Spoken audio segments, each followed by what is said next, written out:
Welcome to Porch Play Chats, sponsored by the American Association for Promoting the Child's Right to Play, or more affectionately called IPA-USA. IPA-USA is the USA affiliate of the International Play Association. As part of our efforts to promote play, we are happy to introduce our Porch Play Chats, and these are conversations with experts on the topic of play. And these folks are just as passionate about play as we are. So you can find the latest Porch Play Chats on our website, on our YouTube channel, on Instagram. You can find them anywhere by going to IPAUSA.org, our website. And all those little icons are up in the top right.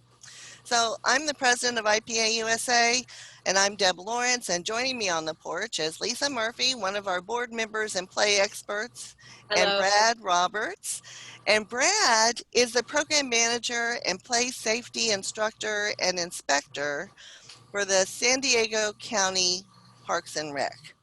And so Brad today is going to talk to us, but he's very, very passionate about, in fact, is actually doing a group, sort of an ad hoc committee on playgrounds and children with disabilities. And so what Brad is going to talk to us about is how can we ensure that children with disabilities have access to playground equipment and can play with their peers. That, I think, is the most important thing. So Brad, welcome. We're glad to have you. Good morning. Take it away. Well, good morning, everybody. It's a pleasure to be here with you today and to talk about this very important subject. I want to give you a little bit of background on how this all started for me, my interest and passion for creating inclusive playgrounds for children of all abilities. But it really started back in the early 2000s, when I had the opportunity to design and build the first Miracle Field baseball field in San Diego. And the Miracle Field is a national organization that designs and builds baseball fields that are fully accessible to children with disabilities. We had that opportunity to build one in San Diego, and I had no idea at the time how much a difference it would make in the lives of children in Southern California, and particularly disabled children, many of whom had never had the opportunity to play baseball in their entire lives. And to see how much of a difference that made to them when they were able to get out on the baseball field and hit a baseball and run the bases on a field with no barriers was life transforming for them and their friends and their families. And what was interesting there, it was also life transforming for me, because I saw for the first time how much a difference it made in their lives to have a recreational facility that was fully accessible to them. And close by the baseball field was a playground that was a traditional playground that was completely inaccessible to them. And in between games, children in wheelchairs and children who use other assisted walking devices tried to get into that playground and couldn't do so. So they would sit on the edge of the playground and watch their friends, who were fully able-bodied friends, play in that playground. And they would often turn to me and other park professionals and ask us, with tears in their eyes, why can't I play in that playground? I desperately want to, and I just can't. I can't get in there with my wheelchair. And they felt it was unfair, it was unjust, and that they were being left out and robbed of an essential play experience that they felt they had a right to participate in. And from that point forward, I at that time had already been involved with the National Recreation and Park Association, became a certified playground safety inspector through the National Recreation and Park Association. And my interest in playground safety fully developed and evolved, and I became passionate about that as well, and became an instructor teaching professionals throughout the U.S. all about playground safety and helping them to become certified playground safety inspectors in their communities, in their schools, in their parks and organizations throughout the U.S. And at the same time, my background being in landscape architecture, I was very interested in beginning to transform our traditional inaccessible playgrounds in our whole park system to make them accessible to children with disabilities. That interest and passion first started with helping to make our playgrounds more ADA accessible, which meant that traditionally most playgrounds, at least in Southern California, when the ADA was passed, the only requirement was that playgrounds had to have what was called a transfer platform. Mm. It was a wide platform that made it stairs usually leading to a slide accessible to a child with a disability. That was the only requirement. And the vast majority of the other playground equipment within a playground was completely inaccessible to them. And so we would often see children, if they could get into a playground, would basically, in a wheelchair, for example, would wheel up to a transfer platform on a staircase, transfer off of their wheelchair onto that platform, and drag themselves up, if they had upper body strength, to a slide and slide down, and then have to drag themselves back over to that staircase and get up onto that transfer platform again and do it. Very hard work, very difficult to negotiate, and really, honestly, not much fun. I interviewed many children, disabled children, who said, look, yes, we can barely get into this playground and use maybe the slide, but it is hard work and just not any fun. And so the work began for me to come up with different ways to integrate more ADA accessible playground equipment within playgrounds, to create more fun play activities for children to engage in playgrounds. So we began to transform our playgrounds one by one. But within a couple of years, what we realized was that we were really making our playgrounds into two primary zones. Mm-hmm. One was playground equipment that was only accessible by fully able-bodied children, and the other equipment, which wasn't much, was specifically designated for children with disabilities. And what we found was that the children with disabilities still felt isolated. They couldn't access the rest of the playground. They couldn't play, more importantly, with their other fully able-bodied friends who could play anywhere on the playground. And so there was a great disparity. There was still segregation. There was still isolated zones within a playground. And what was not happening was not only access, but an important social connection.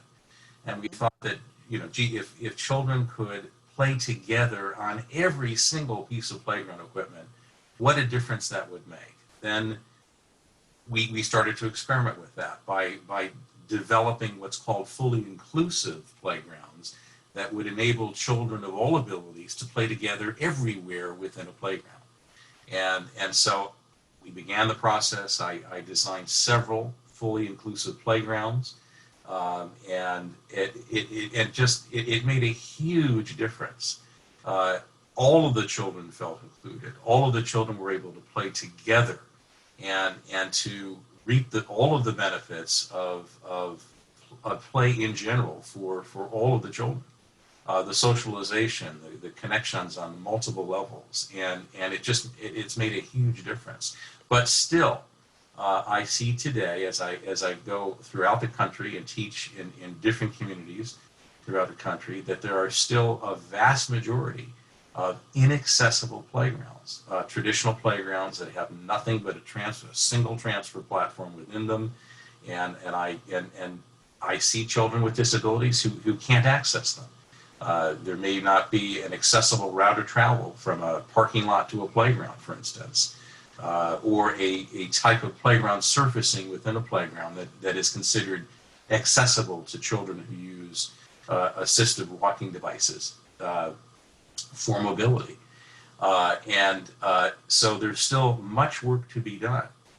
There's some organizations throughout the country, a couple of them in California, who are doing pioneering work and have created incredible inclusive playgrounds. And it's my passion has grown exponentially since we built the Miracle Field in San Diego many years ago, because I see how much of a difference it has made in the lives of not only disabled children, but fully able-bodied children who now have the great joy and benefit of being able to connect to their disabled friends. It is a belief of mine that all children come into this world with a multitude of gifts, regardless of their ability or disability.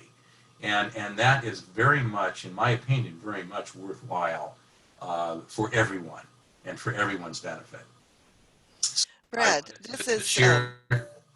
Yes, you've go ahead. given you've really made a couple of really powerful statements that I want to sort of get some practical solutions for early care and education programs or local park and recs on how to create more accessibility for children with disabilities. But I also wanted to make a parallel things that I observe when I go and do visits in early care and education programs, as well as in primary grade classrooms for field experiences through my college with my students. One of the things that I have found, I have been in classrooms where they're very inclusive classrooms with children we have typical developing children and children with disabilities. But what I found in some classrooms is the same thing you saw on the playground, that the even though it should be an inclusive environment for young children, what I've seen is that the child with disabilities is over here doing something, and the rest of the children are over here doing something. And I say to my students, that is not an inclusionary classroom. That is still a segregated classroom, even though everybody is in the same space. And so I too have seen that. And then I've seen wonderful classrooms where children might have a lack of mobility, but the teacher has structured the classroom so that their wheelchair can pass through the desks, the way the desks are arranged, and children can get into early care and education programs or into their classroom centers and be on the floor with their peers. So that's what we want, right? We want a fully inclusive classroom or a fully inclusive playground. But if I'm the director of an early care and education program and I still have wood chips on the playground because I can't afford the spongy stuff that makes it more accessible, what are some, help me find some practical ways to have a more inclusive playground? What are easy things that don't cost a lot of money, especially during this time when our classrooms may be operating at less than full capacity? Sure, that's a great question, Deb. Uh, in general, there are many different types of playground surfacing. You mentioned bark mulch or wood chips. That type of surfacing tends to be, even though it may, in some areas, it may be considered a potentially accessible playground surface. For children in wheelchairs, it's extremely difficult for Mm-hmm. them to negotiate a wood chip or bark mulch playground surfacing material. A few years ago, I worked with a colleague who was paraplegic and used a wheelchair for mobility, and we went out to a number of our different playgrounds that had bark mulch and wood chips. And within 1 minute, when he rolled his wheelchair onto that bark mulch, he had both of his tires in his wheelchair had flats in them. Mm. The wheels were punctured, and he was done. He couldn't move. It's extremely difficult to maintain the proper depth of bark mulch and wood chips, but it is a very common playground surfacing. Um, and so I don't recommend it.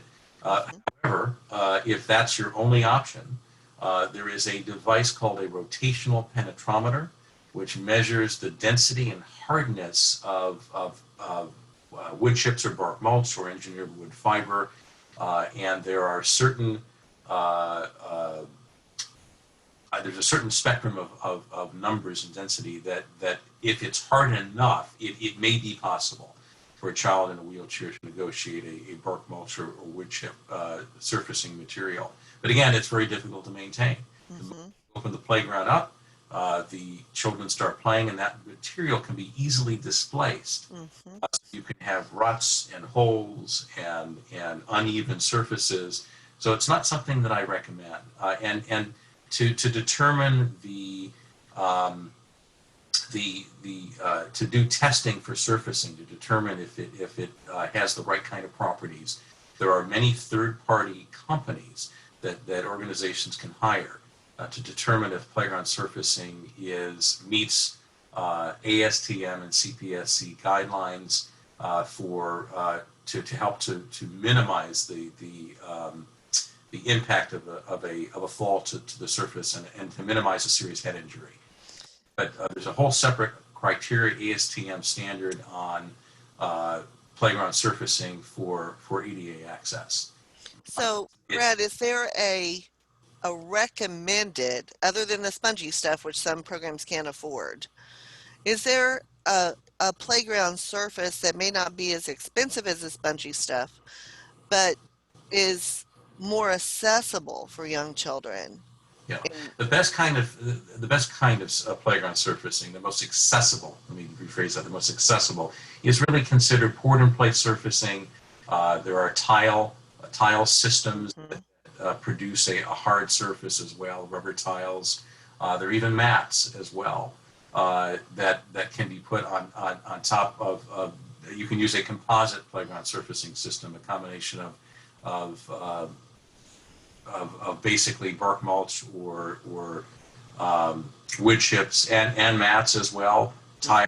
Mhm. You can create the whole purpose here is we want to try to create an accessible route of travel for a child to get from a parking space, let's say an ADA accessible parking space, to a playground. Mhm. So that's super important. And then once they arrive at the playground, there need to be accessible routes of travel within the playground. So if your organizations have limited funds, one thing that is an option is to create pathways within playgrounds. In other words, not to with board and play surfacing, to not use to not go to the expense, let's say, of having to create an entire playground surface with board and play surfacing or rubber tiles, but to create pathways to and around playground equipment so that a child in a wheelchair, let's say, or a child that uses any other kind of assistive walking device for mobility can get in the playground and to different playground components. Oh, that's a great idea. So I like that idea of having multiple types of surfaces. And if you're still stuck in the, oh my God, pea gravel. So I directed for 13 and a half years, and it was pea gravel was the recommended, and I was like, pea gravel cannot possibly be a good surface, but that's what it I was want to jump in. recommended. I want to jump in. So let's Yes. say, hypothetically, I'm a director. Let's say for the most part, I haven't had any children up until this point who have, I Mhm. love how you called it assisted movement. What did you call it? Assisted movement devices. I've not It's assistive walking devices, which walking. includes a wide spectrum of walkers, wheelchairs, Sure. you know, those, and leg braces and Right. canes So and I'm thinking a stopgap, like if this is the first time, I guess I'm wondering how accepted it would be if, as a stopgap, we're putting mats down or we're putting two by fours, not two by fours, that would obviously be too small, but I don't know the word, but like sheet of wood. I mean, is that considered an acceptable stopgap while we really kind of now make a plan of attack? Is that in any way considered insulting? Like that I wasn't prepared for this situation before you arrived? I'm trying to be very candid but yet honest with you, because I would hate to unintentionally offend, but I'm wondering about a listener who might be like, oh my gosh, first time ever. how can I make accommodations and still be respectful while we figure this out in a bigger picture? Mhm. Right. I would encourage people to work with design consultants who are knowledgeable about different types of playground surfacing. And again, we're trying to make playgrounds safe for children of all abilities. And if we start, we can certainly experiment with different types of surfacing, materials. If we start putting down plywood boards Plywood, thank you. that are within, let's say, a use zone of a playground component, we also have to be concerned about if children are going to fall from an elevated Right. playground surface onto a plywood board. That creates a whole other set of issues and I concerns. was thinking more of just like getting you from point A to point B, you know, but clearly if your playground is super wicked old school, it might be time to be rethinking design Mhm. anyway. Absolutely, yeah, and you know the other thing too, you know when we modified and updated some of our playgrounds in our park system, we didn't replace them in their entirety. We took out some existing playground components and replaced them with fully inclusive components. But again, by doing that, we provided more play opportunities for children of all abilities. So Brad, is there another? So I like the multiple surfaces and creating paths. I love that. So if I can't afford to put the stuff down on the whole playground, I can find ways to get children to the playground equipment. Um, now, now they're at the playground equipment. Now, how do I make that accessible? Well, as I just mentioned, if you have a limited budget, you may want to consider removing some inaccessible playground component and replacing it with one that is. And there are a variety of different kinds of playground components that you can work with. Um, they're not as many as I would like. And in fact, I'm also have been involved in the past with designing fully inclusive playground equipment because you know many playground manufacturers have a small section within their catalog where they design equipment for that is considered ADA accessible. I wish there was more, but there's still equipment out there, playground equipment out there that is considered ADA accessible. And by including it in your playground, you are making your playgrounds more fully inclusive. And that's So, something that I highly encourage. so Brad, could you do you have any of those off the top of your head that people could use as resources, or could you send me those and I'll stick them in the description of this Porch Play Chat when we release it on YouTube? I would be happy to do that. There are many playground manufacturers out there who are dedicated to creating and help inclusive playground equipment and playgrounds throughout. So I'd be happy to do that. I think that would be a really practical way for folks to begin to look and see what's possible, right? What is in my budget? Where can I start? And, you know, I always go back to what Bev Boz would say, start in a corner, right? Just start small and work out. And so if we can give them some tangible ways to explore options, I think that would be wonderful. And I would also Sure. think that these are conversations that need to happen before a child, perhaps in a wheelchair, shows up at your program, with Mhm, all due respect, right? mhm. I mean, a lot of times I think it's not with any insensitivity, but I think a lot of programs just have not been in an actual situation where they've ever stopped to think about how inaccessible their yard or playground might actually be until somebody shows up and you're like, oh shoot, they can't even get over there. They can't even get out the door. Mhm. Oh wow. So I think I would maybe challenge some of the listeners and viewers to maybe start considering some of that. Um, Whether or not you have a child that might actually require those services, especially if you're listening and already planning some kind of a playground redesign or additions or modifications. I mean, this would be a good time to maybe plop that into the discussion. Right, and that was I'm glad you brought that up because The other component of this that I think is important to mention is that even though the child may not be physically disabled, the parent or the supervisor that they come to the playground with may in fact be. And the other thing that we Mm-hmm. love to see and try to encourage is parents and uh, getting involved playing with their children. And if the parents are disabled themselves, they can't get into a playground if it's inaccessible. And if they want to themselves get engaged and play with their children and get onto the playground equipment, they can't do so if the playground itself, the equipment is inaccessible. So that's another reason to encourage the exploration and development and modification of playgrounds to make them fully inclusive for children and their parents, and as well as other supervisors, whether they're babysitters or other siblings or grandparents who Yeah. can engage and play with their children who may in fact themselves be disabled. So I have one more question that I want to throw out there because we're, we're a risk averse society, right? So everybody's afraid of lawsuits, that someone's going to get hurt on the playground. And so playground static equipment that just is sort of plopped there, right? Which is what you see in many parks and things. How can, and of course it's very safe and we love that safe piece, but I think Rusty Keeler helps us understand what is what can be considered risk versus hazardous, right? So, and that risk is part of development and risk is part of what is important for children to be able to experience. And I think back to, my childhood and all the risks I would take, even if it was just jumping on the swings and going as high as I could and leaping off, right?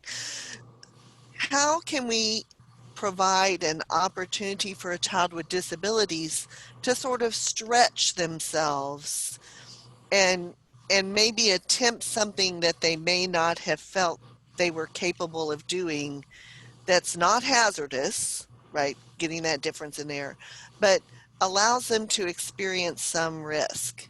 Is there any playground equipment that you have used in your parks or any playground equipment from a manufacturer that sort of pushes them a little bit physically? Absolutely. Their playground manufacturers are beginning to offer equipment that is there are many swings. There are disc swings that multiple children can get on. There's spinners Mhm. that children of all abilities can get on. The spinners and also the swings, they present risk for any child. Mhm. And I think that the other factor that is not often talked about is the social risk. For a child who engages in play with fully able-bodied children is risking, being ridiculed or Mhm. being made fun of, and it's all about overcoming the stigma of being disabled and Mhm. and participating in play. My and here's the thing that's the most fascinating to me and the most endearing thing to see, which is when children of all abilities engage in play together and are taking risks together. What often happens is the disability falls away. Mhm. The children are just become children who engage in play together on an equal platform, and that's the most wonderful thing to see. So that the child who's disabled doesn't feel disabled. They Mhm. feel empowered. They feel a part of something, included, not left out. And for them, sometimes that's the greatest risk of overcoming years and years of feeling left out.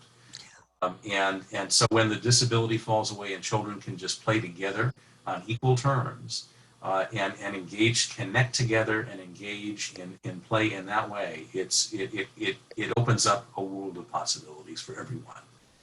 So, Brad, I think that is a fabulous way to end our time together. And for folks to really take this as a challenge in how can you help children feel that, right? If every child is able to have that self-confidence and that acceptance and that invitation to play so that the disability that they may have falls away, I think that is a powerful statement.